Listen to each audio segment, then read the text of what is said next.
Okay, so soundtracks or music in video games are what I think are the aspect of all video games that get the least amount of recognition.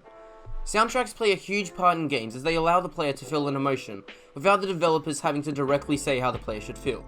As well as this, it's also the most powerful tool the developers have to set the tone or atmosphere of the game. Now when it comes to soundtracks to Animal Crossing games, they are always on point no matter how bad the game. And so in this video, I'm going to be talking about the power soundtracks have in Animal Crossing games, and some of my favorites, so let's get into the video. Nintendo are not capable of making bad video game music for Animal Crossing titles, whether it be when you're talking to a villager, in a shop, any time of the day, or when you're just on the title screen. For God's sakes, even KK Slider, who is the artist in the series, is better than artists I hear on the radio, and that's saying something. Nintendo created a character that makes better music than real people that are paid millions of dollars to make music, like what the heck. What I think is the most impressive is the amount of different tracks in the games of the Animal Crossing series. Not only is there different music for each shop or building, but each hour has its own soundtrack that reflects the time it is in the game so well, and no other games do this. The music played in the late hours of the night make you sleepy, and music in the morning when the sun is just rising make you want to get up and do things around the village. How the soundtrack makes the player actually want to take action in the game truly shows the impact it has on the player. Let's look at what I'm sure many people would say is one of the worst Animal Crossing and Wii U games, and that is Animal Crossing Amiibo Festival. From the boring gameplay to the lack of actual Animal Crossing features, this game sucked. It was meant to be a fun board game that just missed the fun part, so it just ended up being a board game. The only good thing that came out of this game is the soundtrack. Have a listen.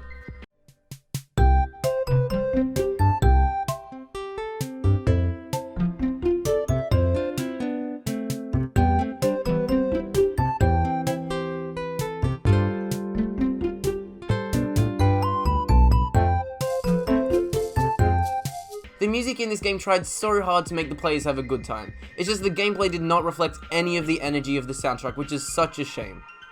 Now, what actually inspired me to make this video is the soundtrack in Animal Crossing New Leaf. What are probably two of my most listened to songs ever are the 1pm and 8pm soundtrack of Animal Crossing New Leaf for the 3DS. Not only did I play the game the most during these hours that I just mentioned, but I listened to these tracks so much in my spare time as they just both sound so good. Both of these tracks reflect what the game wants you to feel when you are playing the game at the said time so well, and here, have a listen to the 8pm.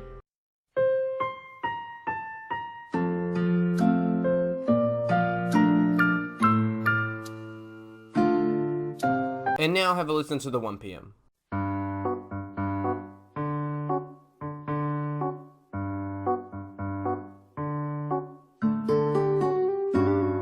As you all just heard for yourself, these tracks sound amazing, and in my opinion they're two of the best songs in all of the Animal Crossing games. And in my opinion the Animal Crossing New Leaf soundtrack is one of the best soundtracks in video game history along with Minecraft's.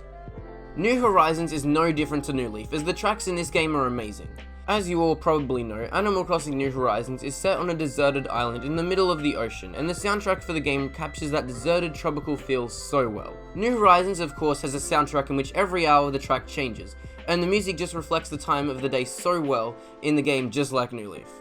Even some of the tracks of hours that are really early in the morning, like the 1am and 2am soundtracks, just make you want to go to sleep and stop playing the game altogether. The fact that so much care is put into music that barely anyone will even hear really shows how above and beyond the team went when making the soundtrack. When it comes to mobile games, usually they are made for the sole reason just to make a quick buck through in-app purchases or ads, and very rarely are these games fun. Then there's Animal Crossing Pocket Camp, which is basically a free Animal Crossing game available on mobile devices, and not only is it fun, but the soundtrack once again is amazing. Like, who even listens to the soundtrack of a mobile game?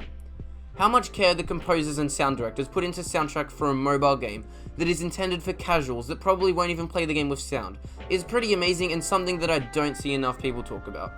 And with all that said, it's the end of the video. Hopefully I shed some light on a very underappreciated aspect of Animal Crossing games, and please go listen to the 1pm and 8pm soundtracks of Animal Crossing New Leaf on YouTube, and with all that said, I'll be seeing you all later, so bye.